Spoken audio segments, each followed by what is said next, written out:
pour ce panorama mondial du développement des énergies renouvelables. Et nous allons rester à peu près sur la même thématique avec l'heure pour nous de parler des initiatives qui suivent l'accord de Paris. Nous sommes effectivement quasiment, date pour date d'ailleurs, après la COP 21. Et je vais appeler 4 intervenants pour cet échange. François Moisan de l'ADEME, Miguel Angel Sanz qui intervient pour le dessalement, notamment l'Alliance internationale mondiale plutôt sur le dessalement durable, Upendra Tripathi qui est directeur général de l'Alliance solaire internationale, et puis Jean-Pascal Famba, secrétaire général de Terawatt Initiative. Installez-vous, veuillez prendre place. Je vous en prie, messieurs, vouloir nous rejoindre. Venez nous rejoindre. Voilà, pour une quarantaine de minutes, afin de brosser ensemble ce panorama, ce décor sur l'après COP21. François Moisan, vous avez accepté en tant que directeur scientifique et directeur exécutif stratégie de l'ADEME de nous parler un petit peu des initiatives, sachant que vous êtes également le représentant de la mission innovation. On commence peut-être d'ailleurs par ce point, parler de la mission innovation, de quoi s'agit-il exactement et comment elle se met en place. Tout à fait. Écoutez, merci beaucoup. Je voulais effectivement, à l'occasion de ce rappel des différentes initiatives qui ont été prises à la COP21, inscrire l'engagement des entreprises dans Mission Innovation, qui est donc une initiative lancée à Paris, à la COP21, qui regroupe 23 États. C'est une initiative initialement des États et qui se sont tous engagés à doubler leur effort public de recherche et d'innovation sur les solutions bas carbone d'ici à 2020. À cet engagement des États s'ajoute également un engagement des entreprises privées qui vont accompagner, qui sont engagés à accompagner sur ces mêmes priorités l'effort des États. Depuis l'accord de Paris, le travail fait au sein de Mission Innovation a consisté à identifier 7 priorités, challenges comme on dit, qui vont donc focaliser cet effort public et privé. Au sein de ces 7 initiatives, je ne vais pas toutes les décrire, je voudrais aujourd'hui me focaliser sur l'une d'entre elles qui est à l'ordre du jour de notre réunion, qui est l'accès à l'énergie, l'innovation sur l'accès à l'énergie par des énergies renouvelables et notamment l'accès à l'électricité. Cette initiative est portée par 2 pays comme les autres priorités, l'Inde et la France. La suivante. Donc, quelques mots sur les raisons de cette initiative. Si vous ne connaissez pas ces chiffres, ils sont impressionnants. 1,2 milliard d'habitants n'ont pas accès à l'électricité reliée à des réseaux électriques et 1 milliard de plus ont accès à une électricité non fiable et polluante le plus souvent. Nous nous trouvons actuellement face à une opportunité très importante avec la baisse, comme vous le savez, du coût des énergies renouvelables, la baisse du stockage, la baisse de nombreuses technologies renouvelables. Et ces innovations sont en émergence et de nombreuses innovations sont encore possibles et attendues, même si les coûts ont baissé. Ils n'ont pas suffisamment baissé pour être accessibles pour les plus bas revenus. L'innovation peut encore porter sur l'ensemble, pas seulement bien sûr sur le photovoltaïque et l'éolien en tant que technologie, mais également sur les systèmes complets d'approvisionnement, sur les technologies d'usage de l'énergie et de l'électricité, je vais y revenir, mais également sur les plans d'affaires, la façon de fournir cette électricité, de la facturer, qui permet aux utilisateurs de ne pas avoir à supporter les capex qui sont importants. Je pense aux systèmes comme Pay as you go qui se développent de plus en plus. La suivante, s'il vous plaît. Alors, quand je parle effectivement de technologie d'usage de l'énergie, on pense notamment à tous ces usages qui vont permettre non seulement d'apporter les besoins fondamentaux, l'éclairage, le froid, la recharge des téléphones, mais également des activités manufacturières et productives, comme par exemple le meulage des grains, comme par exemple les scieries, les machines à coudre, qui vont créer des activités, mais aussi dans le domaine de l'agriculture ou du dessalement de l'eau de mer, qui sont effectivement des facteurs importants pour le développement. La suivante. Alors j'ai emprunté ici une slide, une estimation qu'a réalisée le Rocky Mountain Institute, qui est très engagé sur l'apport de ces innovations et comment faire en sorte que les technologies et les systèmes soient compétitifs. Jules Kortenhorst, qui est dans la salle et qui dirige le Rocky Mountain Institute, m'a autorisé à utiliser cette diapositive qui montre qu'en 5 ans, on peut réduire de moitié le coût des systèmes de production d'électricité renouvelable, et à travers une initiative mondiale qui est certainement très intéressante et à laquelle nous souhaitons, au sein de Mission Innovation, nous associer. Vous voyez que plusieurs facteurs vont permettre de baisser les coûts, à la fois une compétition sur les technologies de production elles-mêmes, mais aussi sur le fait de pouvoir faire ce qu'on appelle en anglais des procurements à grande échelle, et surtout fiabiliser les investissements qui sont réalisés. La suivante. Donc, ce que nous avons fait au sein de Mission Innovation, et pour conclure et être dans les temps, en 2017, nous avons pu assister à une mobilisation croissante, à la fois des États à travers Mission Innovation, mais également des entreprises sur cet enjeu de optimiser, faire baisser les coûts de l'accès à l'énergie pour ces millions de populations. Nous avons organisé en juillet dernier un séminaire international avec le ministère de la Transition écologique et solidaire, avec l'Agence internationale de l'énergie, dont le rapport est disponible à l'adresse qui est indiquée, avec plus de 100 participants pour identifier là où on attendait encore des innovations sur ces dispositifs.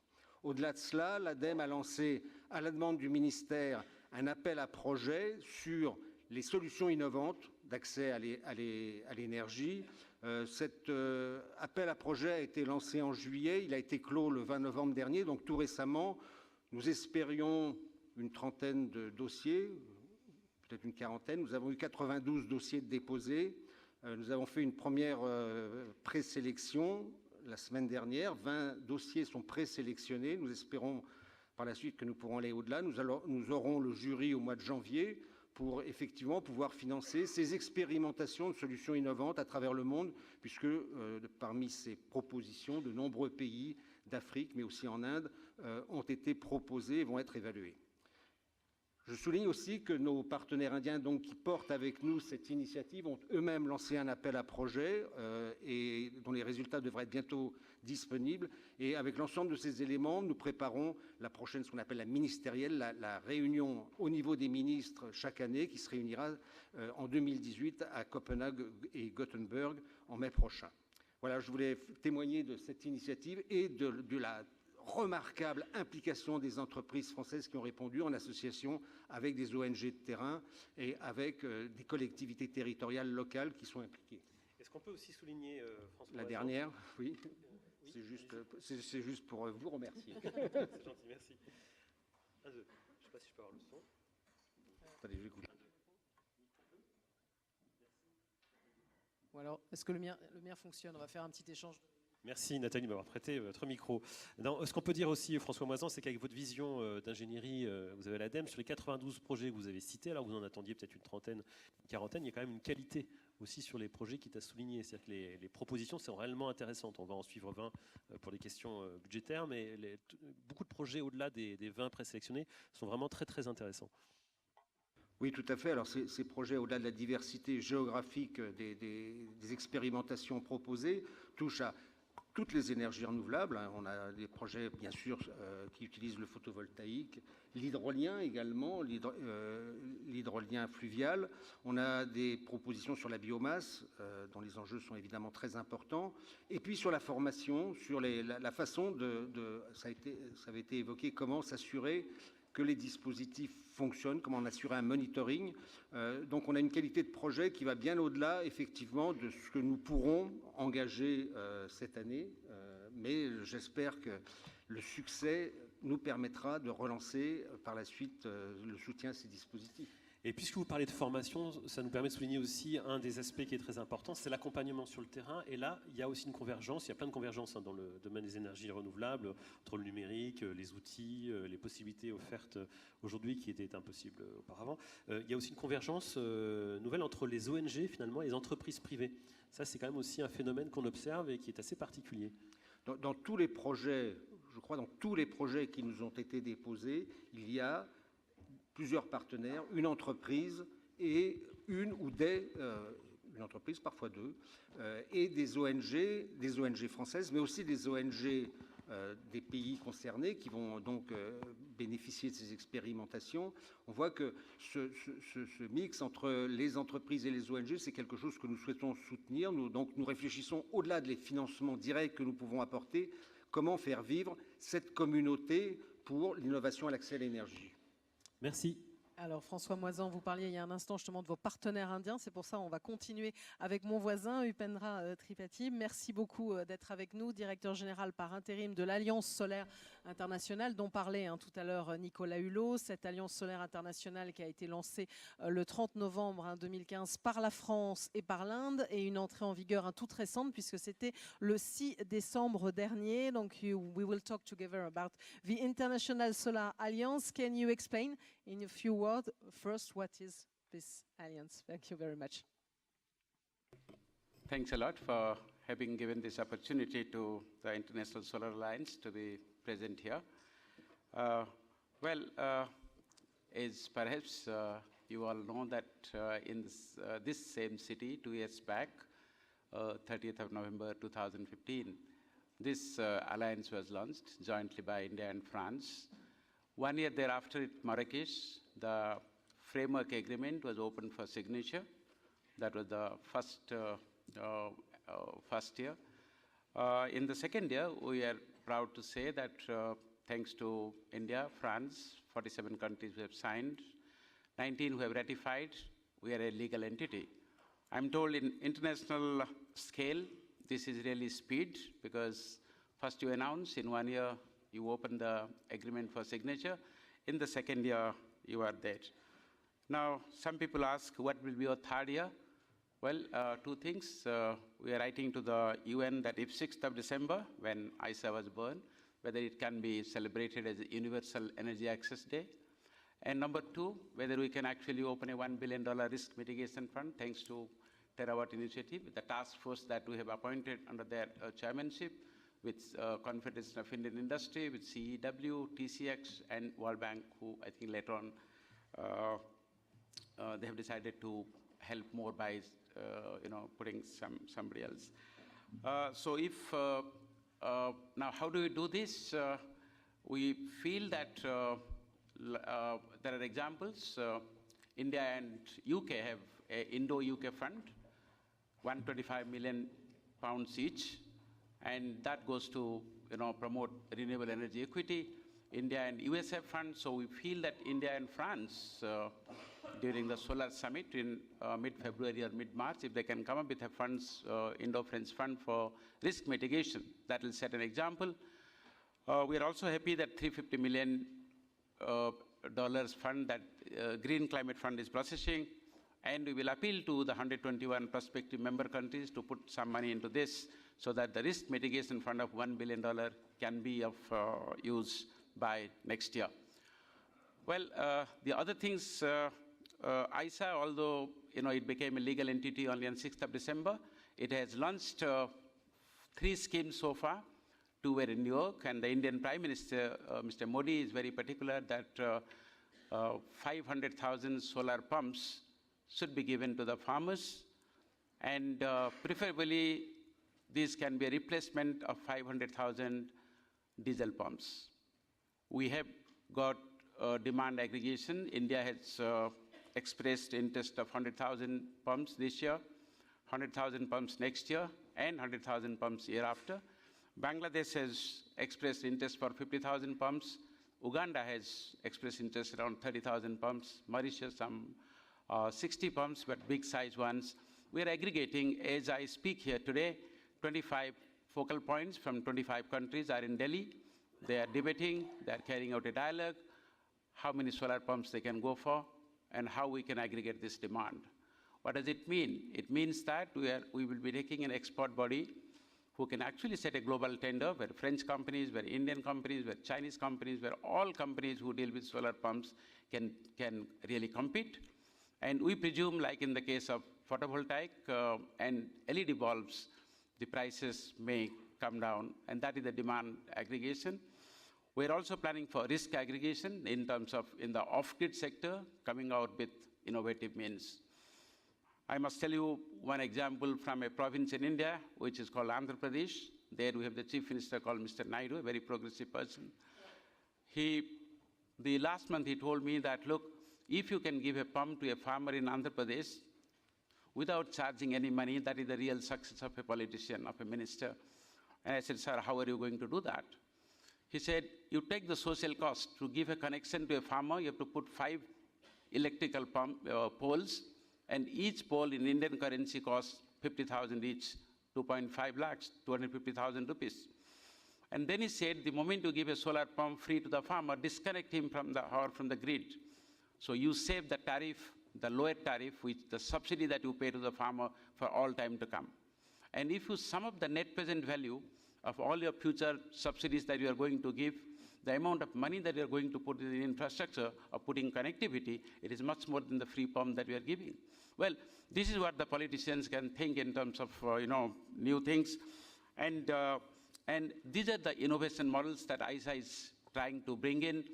ISA is a platform. It is going to promote innovation, R&D. It is going to promote sharing of best practices and different models, how to get finance of $1,000 billion by 2030. And that is the essence of the declaration in Paris.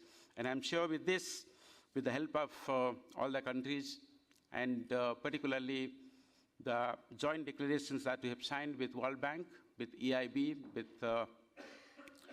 Asian Development Bank, which is going to come, African Development Bank, and European Bank of Reconstruction and Development. We also we have signed with UNDP and Climate Parliament. And with all this, I'm sure that we are on our way to bring in a lot of innovations to create a common platform called Infopedia, where 121 countries can talk to each other, ministers, corporate sectors.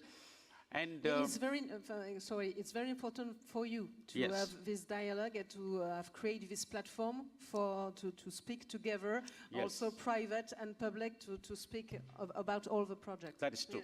That is true. And this is the way we are thinking, that the private sector, the corporate sector can be brought together, and jointly we will try to realize the goal of investment coming into the solar sector.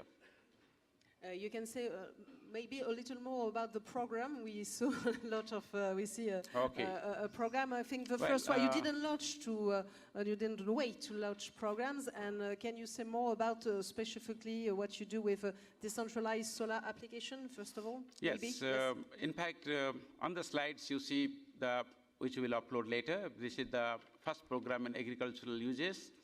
And the focus is on solar water pumping. It can be DC pumps, it can be AC pumps. It depends on the country, the hydrological table that they will have. And then we are also looking at solar street lights, because in the areas where there is no electricity, the street lights means a lot. We had been to an island where the solar street lights are there. And I asked the gentleman, how does it benefit you? The reply was, less number of people have died of snake bite.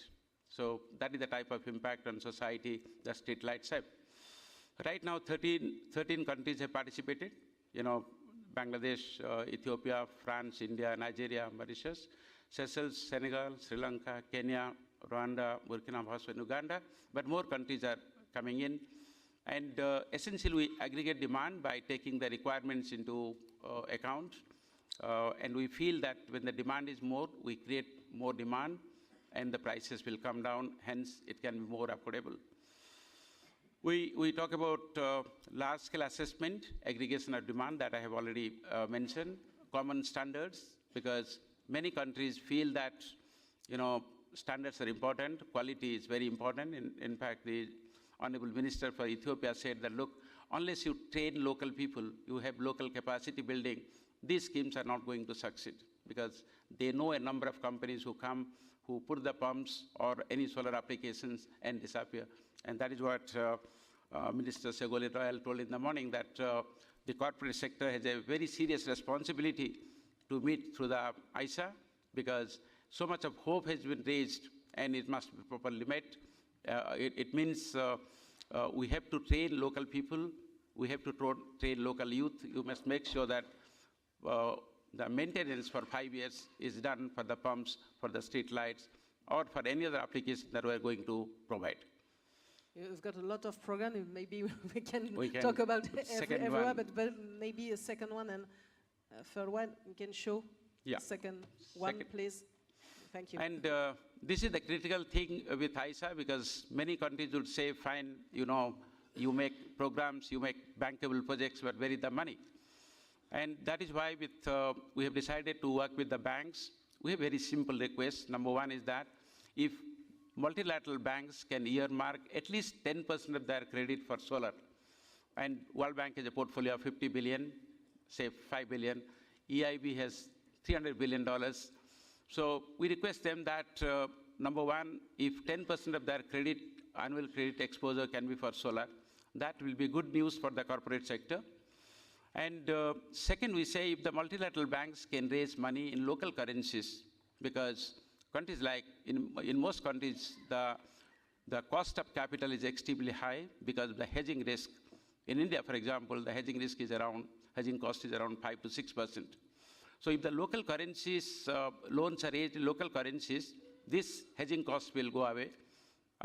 And number three, we say that the risk mitigation mechanisms, in fact, the World Bank president in 2016, when he came to India, he said that Green Climate Fund, you know, although we had promised $100 billion, hasn't come through.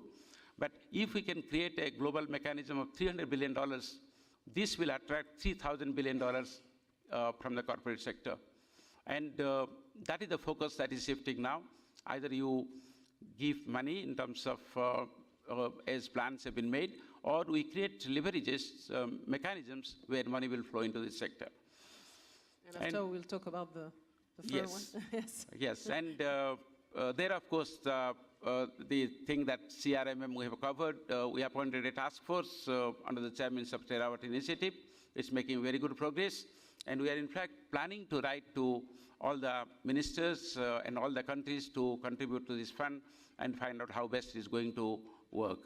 We have, as I said, joint declarations with World Bank, with EIB, with EBRD, and we are planning to have similar joint declarations with AIIB, the New Development Bank, African Development Bank, and other banks. Yes. And maybe The le third one? le troisième programme, Mini-Grid. This is, Yes. mini-grid is our third focus area, and we have already, we have already circulated to all the countries, although we find only 6 countries have participated here. We are trying more and more countries expressing a lot of interest in this project. We are taking the corporate sector and the small island countries, because mini-grids will be more useful in islands. Here also we are trying to make an evaluation, and currently, as I said, the 25 focal points who are in Delhi, quite a few of them have expressed a lot of interest about mini-grids. We are coming up with various models so that, with least amount of subsidy and anchoring with private sector, with commercial projects, the mini-grids can make energy affordable. And this is going to be one of the 3 programs. 2 more programs were yet announced. Mostly it will come during the Solar Summit in mid-March, or mid-February to mid-March. And that is about the solar e-mobility, particularly the solar rickshaws and solar ferries. A French company has made a solar ferry in Kerala, which is very popular. And similar, mobility things we are talking about. And the rooftop solar. That is the 4th program that is going to come.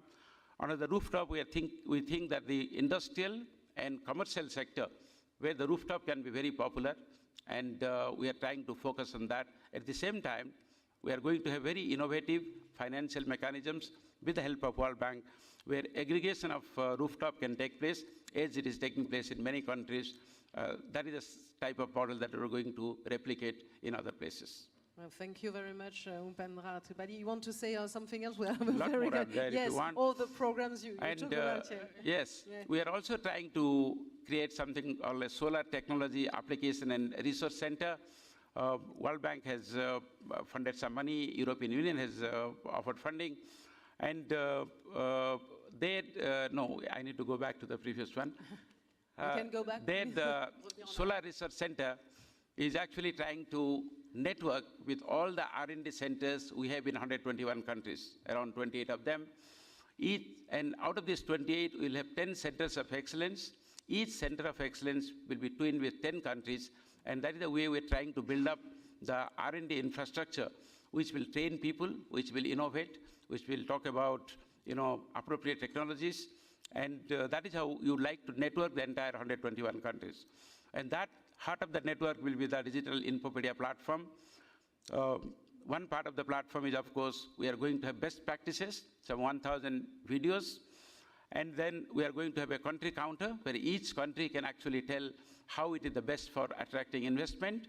And then the first one, where the 121 prime ministers or presidents or the ministers or the policymakers can talk to each other, including the corporate sectors whom we will invite to have discussions and dialogue there.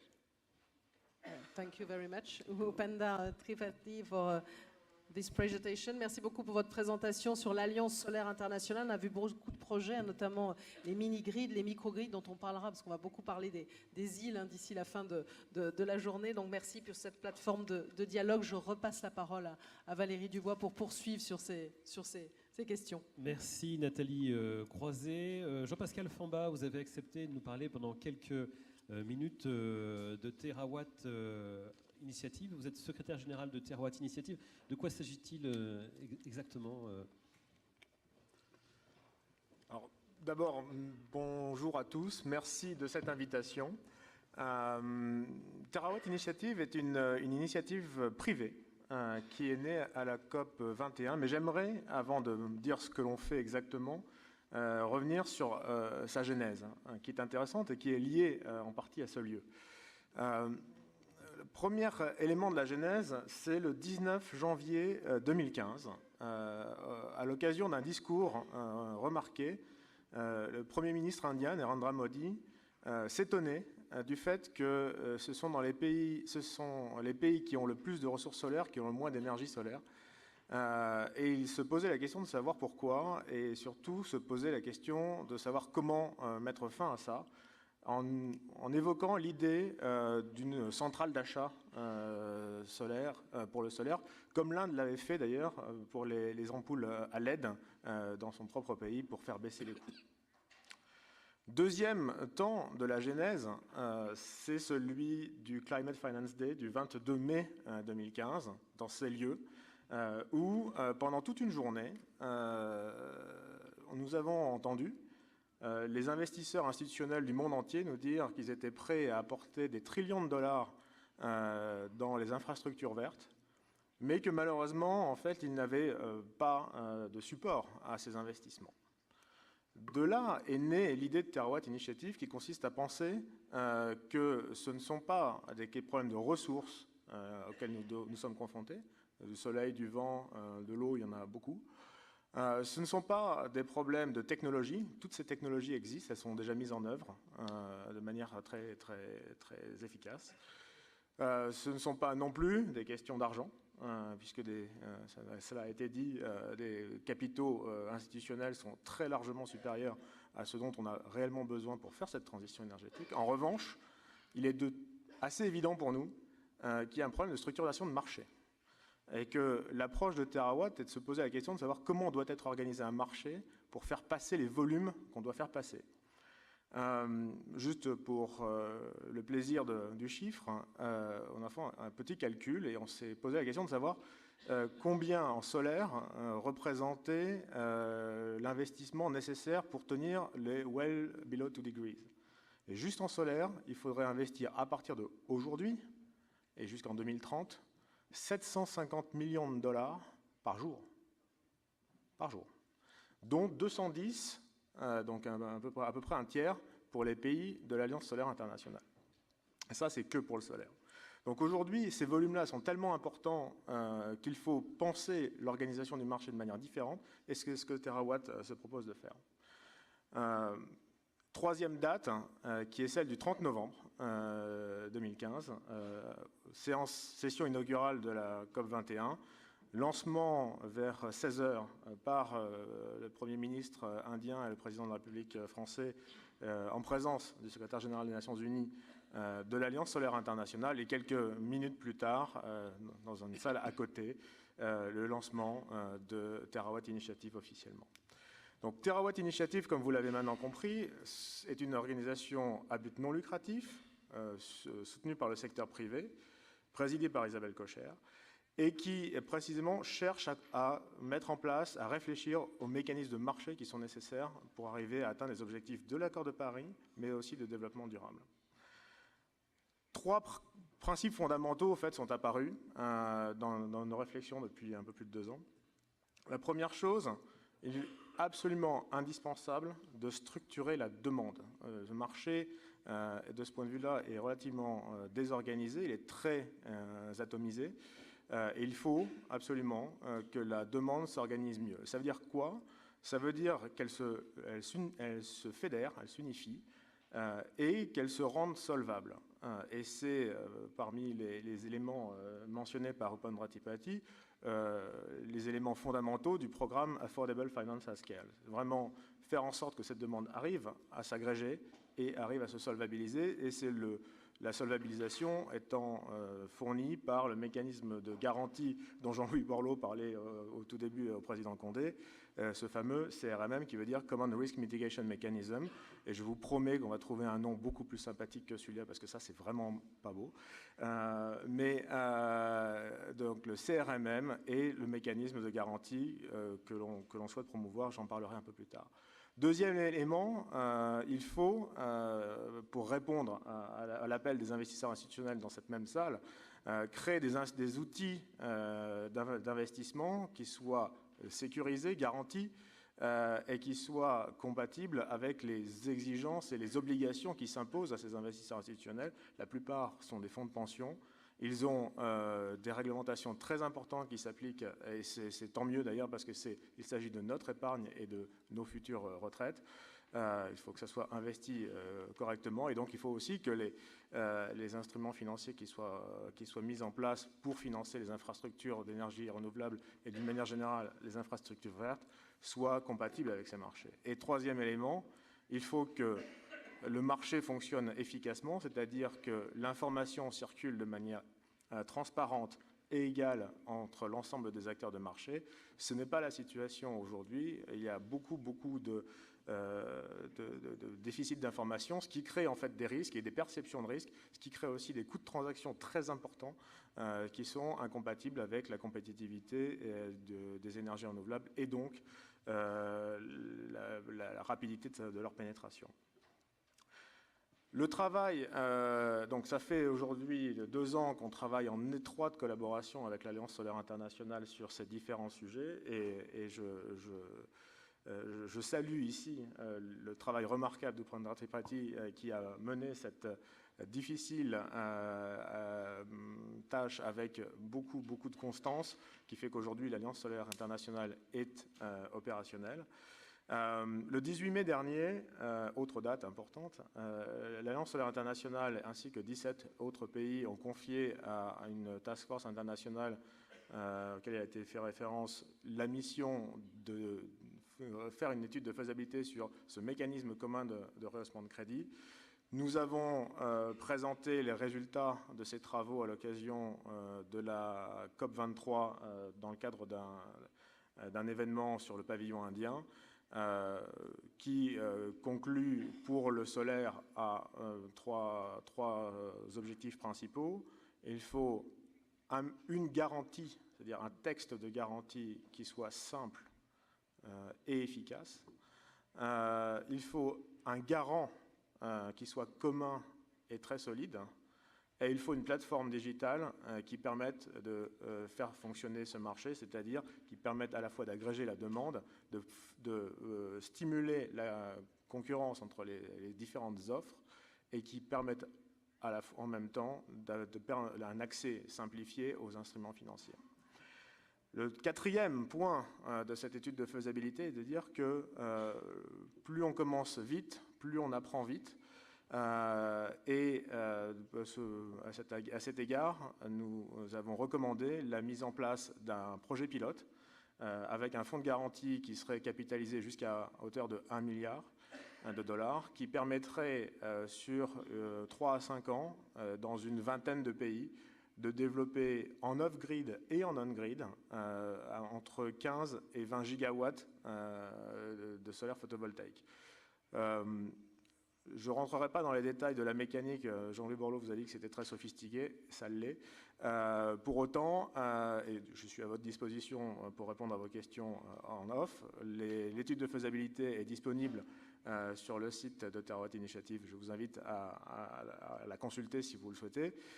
Mais surtout, 2018, pour nous, peut être une année absolument charnière dans la lutte contre le changement climatique. Puisque cette année, si nous arrivons ensemble, et si l'Alliance solaire internationale parvient à mobiliser en fait l'ensemble des énergies et à fédérer les États, la volonté et à cristalliser cette volonté politique que l'on retrouve un peu partout, mais de manière un peu encore disparate, nous avons l'opportunité de lancer un nouveau mécanisme de marché qui a la faculté de répondre, selon nous, à la vitesse et à l'échelle des enjeux qui nous sont présentés. Merci pour cette présentation. Peut-être faire agir, parce que vous êtes tourné vers lui, Upendra Tripathi, que vous puissiez nous dire quelques mots, puisque vous travaillez et que dans vos programmes, vous avez évidemment l'idée de garantir les projets que vous mettez en avant. Donc peut-être quelques mots pour réagir. Well, yes, ISA, in fact, when we put the task force in May 2016, we knew that we need innovative financial instruments to work, because in India, in fact, KfW gave a grant of 4 million euros, and we have a NBFC, IRIDA, who actually made small instruments, and they were highly successful. I mean, they're not big mega funds of $1 billion. They're funds of 1 million euros each. But they worked. They worked in getting more projects. They worked in having some projects on the first loss facility. So one idea is to go on giving subsidy. The other idea is getting money from the market. So ISA is totally dedicated to create this mechanism. We are, in fact, in the process. I have requested Terawatt Initiative, because the feasibility report is something the ministers and the prime ministers will find difficult not to have time to understand.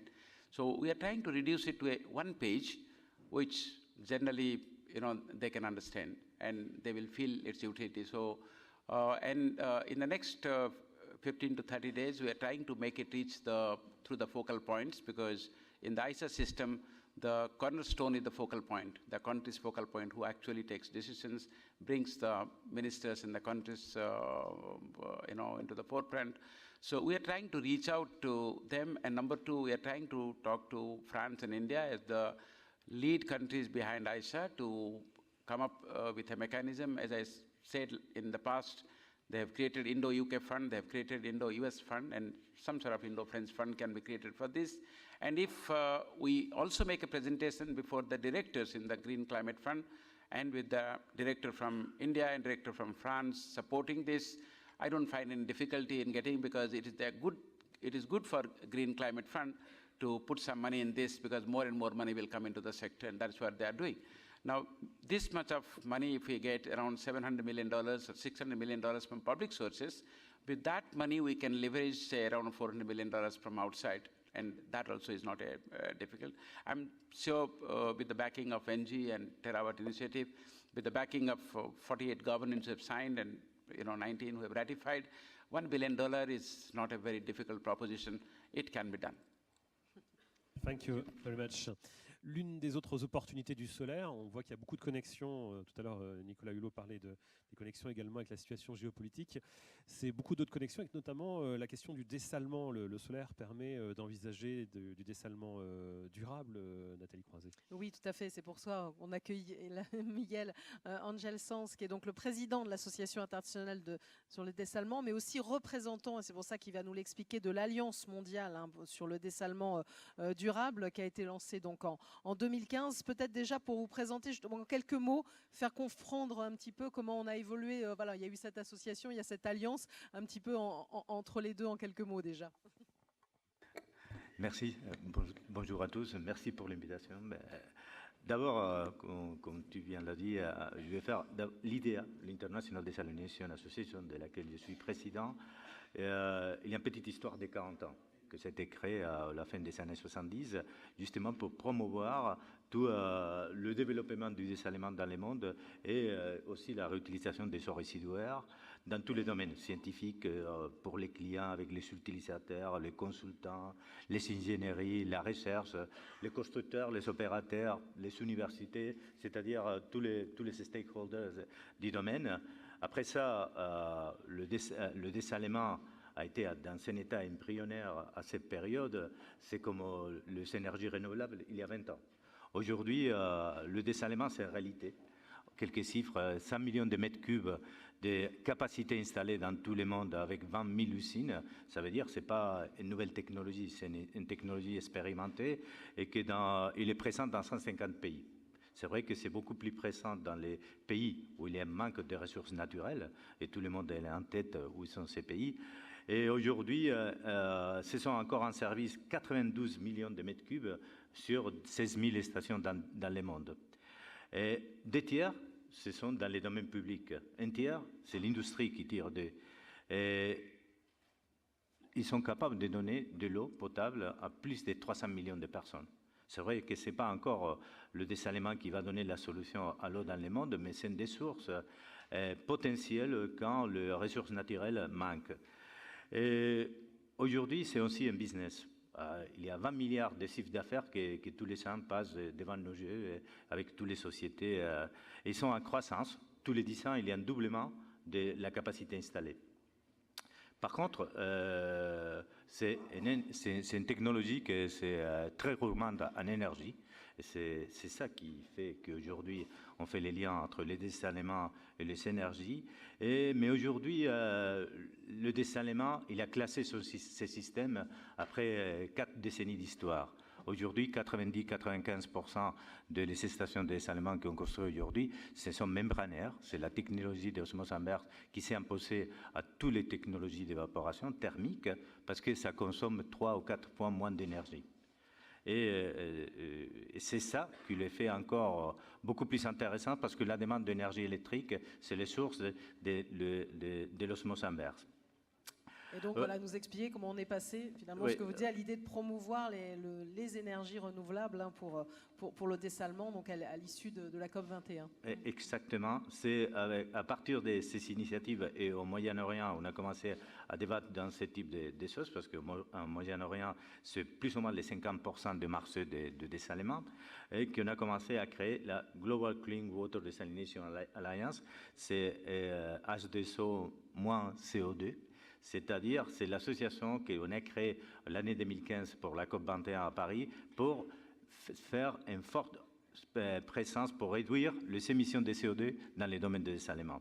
C'était ouvert à tous les types de parties prenantes, les utilities, les industries, les organisations de recherche, les universités, les NGO, les associations, les autorités locales et gouvernements. Les unités fondateurs de ce type de choses, ça a été l'IDEA que je représente, mais aussi Masdar, l'Institut pour faire les énergies renouvelables aussi dans les Émirats arabes unis, et des grandes corporations comme Suez, à laquelle j'appartiens, Veolia, aussi NG, au gouvernement comme le gouvernement français, l'espagnol, ou celle des Émirats, ou au Singapour. Aussi, IRENA, il est présent dans ce type d'initiatives. Aujourd'hui, il y a 155 organisations et personnalités dans ces domaines qui se sont présents et que sa mission, c'est de focaliser et développer le dessalement propre.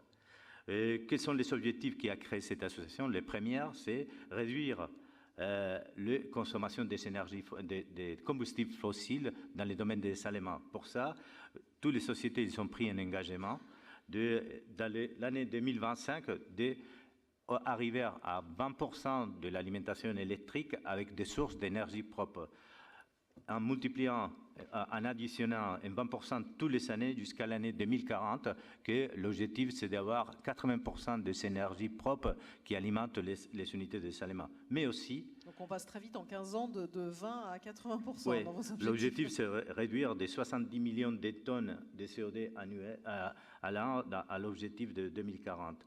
Aussi, sur les usines existantes, de réduire la consommation. Pour ça, il y a un autre objectif aussi qui est important, c'est promouvoir toute l'efficacité énergétique dans les domaines des aliments, à l'objectif de réduire la consommation énergétique, et aussi faire le lobbying sur tous les parties prenantes pour promouvoir ce type d'initiatives. On a des initiatives déjà dans le domaine des énergies renouvelables, comme on a écouté aujourd'hui, mais les couplages de tous les deux et la promotion le dessalement autant que forte consommateur d'énergie fait aussi une didactique sur laquelle il faut investir, soit sur des tarifs spéciaux, soit sur des réductions des coûts énergétiques dans certains pays. Aussi, investir dans la recherche et canaliser ces investissements à travers des fondations qu'on a créées dans l'initiative et la fondation qu'il y a, l'IDEA, et aussi, comme on a fait dans les domaines de la réduction des consommations d'eau, faire aussi une éducation, formation et diffusion de toutes les initiatives, en commençant par les écoles. Aujourd'hui, les énergies renouvelables représentent que 2% de l'alimentation dans l'énergie qui consomme le dessalement, et l'objectif c'est de multiplier comme on a dit, mais il y a déjà des réalités dans ce monde. Oui, déjà montrer quelques exemples, parce que là on a des ambitions, mais on montre qu'il y a une réalité aussi. Oui, oui.